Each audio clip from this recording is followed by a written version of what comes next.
Hey everyone, my name is Ari Zahner, and this is the beginning of the 14-day at-home fitness challenge. So obviously today is day one.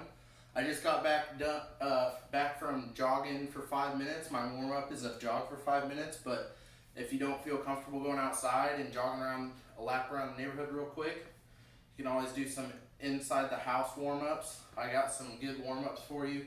These are the warm-ups I'll be having you do every single day for leg day especially, but every day in general, because we want to get our heart rate up before we start any other type of physical activity. It's really good to get blood pumping through all the body's musculature before you start any workout. It's really great for preventing injuries and just getting a better workout overall.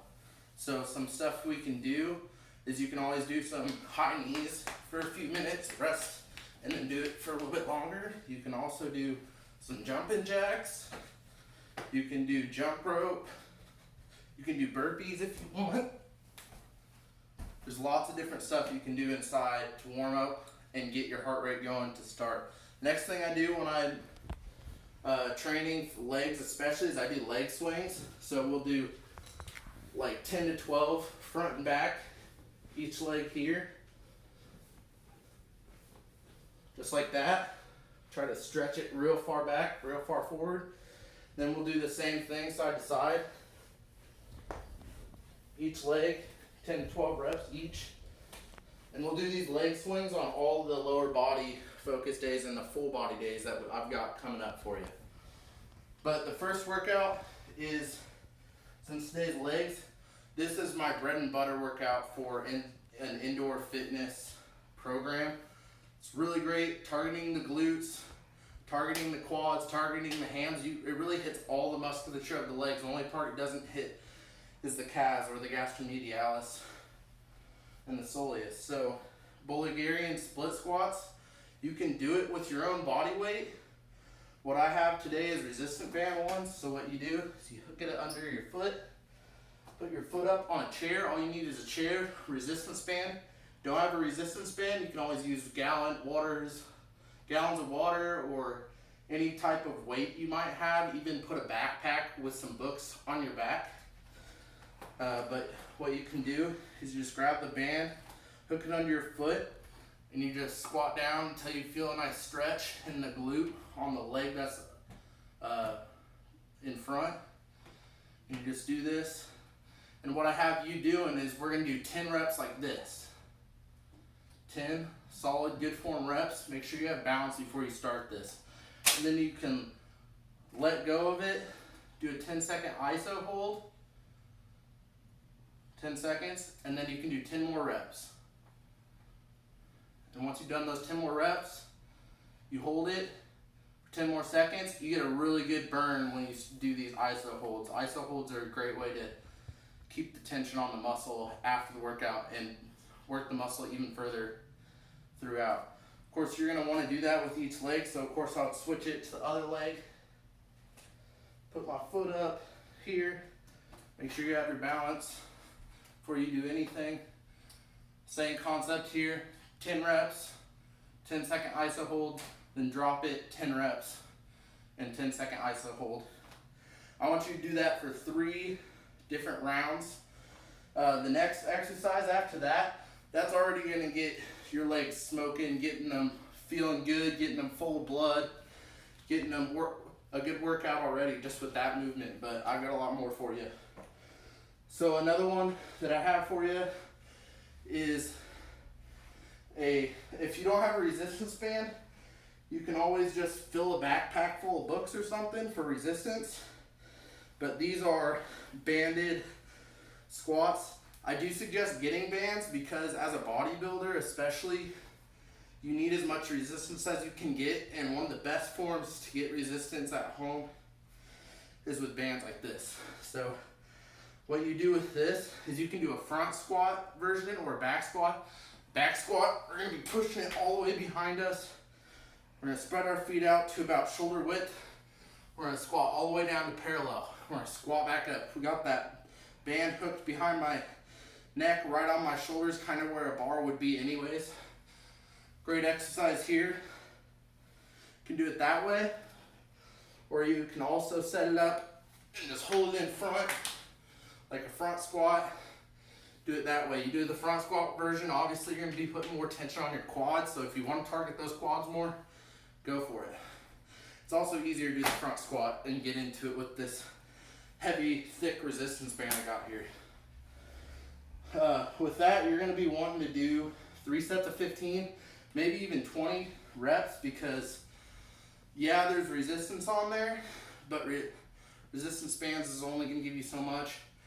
And this program, since we're at home, is going to be more hypertrophy focused. So you're definitely going to want to do higher reps with a lot of this stuff. Next thing I have for you is a single leg glute bridge. This exercise is pretty simple. It's going to lie on the ground as if you're going to do some sit-ups or something. You're going to put one leg out. You don't need any resistance for this. Unless you have really strong hamstrings and glutes, you won't need resistance for this when you're doing it single leg. These are actually pretty hard for me, and I lift weights all the time. So what you do is you get a good base, stick one leg out, and then you just bridge up until you try to get that hip all the way flat lined. You can hold it at the top and make it even harder if you want, but you're just going to do 10 to 15 reps each leg there. And you're going to do that for 3 total sets. The next exercise I have for you guys is a single leg or both leg resistance band curls. This one, you're going to need to find a place to hook that resistance band around.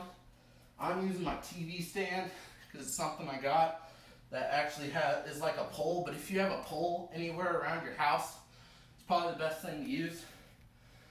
So with this exercise, it's just like a regular hamstring curl, but you're using a resistance band. You got it hooked around your ankles like you see here, and you just curl it up till you hit the top of that contraction, and go back down, all the way up, back down. You're gonna do this for, I would say, a minimum of 12 reps, but honestly, I suggest you push yourself to failure on each one, since this is the main hamstring movement we got for this leg workout. We'll do 3 to 4 sets of AMRAP, which is as many reps as possible, or to failure, however you want to word it.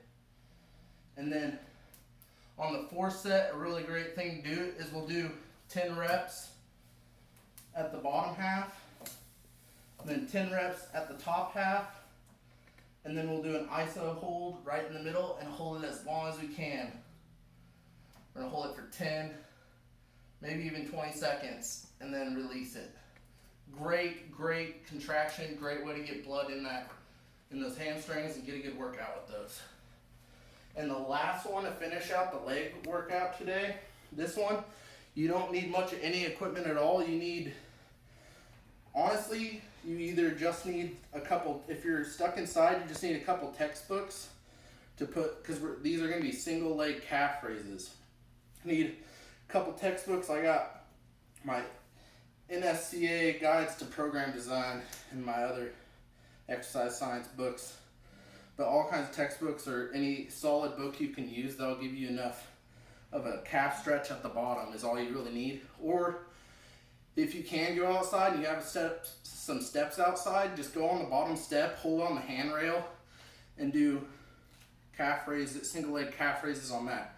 So this exercise is really good, but the important part of this is really doing it slow and controlled the whole time, since we're just using body weight.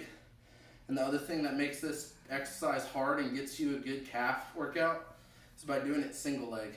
Works on your balance, and also works on having a lot more weight on one calf muscle.